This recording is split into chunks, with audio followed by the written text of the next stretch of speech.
When people think of a Swiss Army knife, this is normally what they think of. This is a Swiss Champ. It happens to be the blue translucent scales, and it's been slightly modified by adding a fire ant with tinder. And one of the tricks that I do is I always cover the tinder in shrink tubing. That preserves it and it doesn't fray in your pocket. These are really cool knives, and they make all kinds of sizes, but what most people aren't aware of is that Victorinox, the maker of Swiss Army knives, also makes a 111 millimeter version, and they look like this. This happens to be a one-handed version that comes with a Phillips screwdriver and all. It has the little miniature tools, which is a toothpick and a small set of tweezers, as well as a large blade, a saw, and also a bottle opener with screwdriver and a can opener.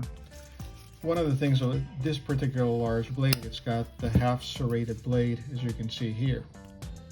Another version of this knife is this one, which is not one-handed opening. Actually, it can be. It's not so difficult to open these one-handed if you are clever about it, but one of the beauties of this particular knife is the blade locks in this position, that if you're ever batoning wood, that's how you want to do it. You don't ever want to beat on an open knife.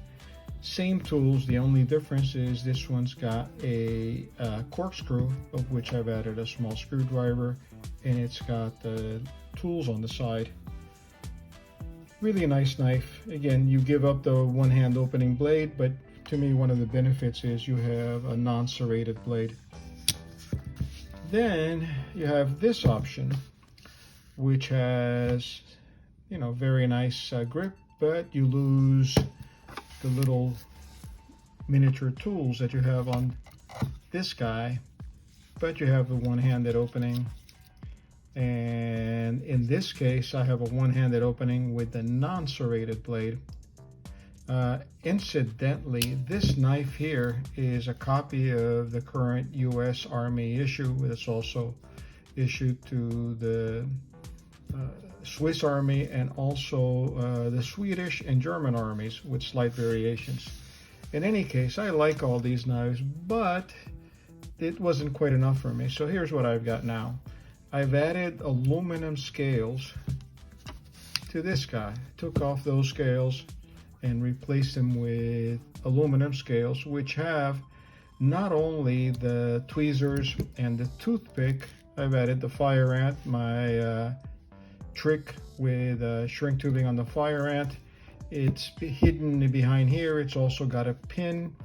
It has a stainless steel pocket clip, and like what are known as plus scales on this side here, it has a pressurized pen, which is very handy as an emergency pen if you ever need it. So in any case, this is my variation of a Swiss Army knife and my current daily carry.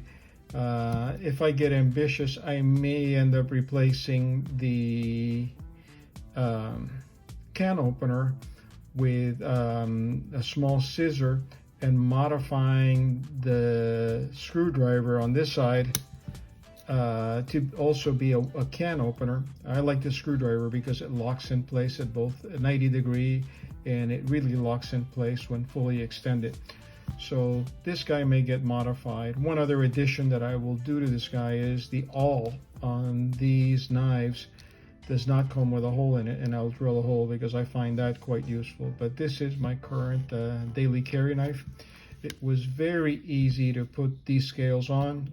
The old scales popped out just using hot water, and these snapped on. I just used a small vise. I was intending to epoxy them in place, but I found out that I did not need to.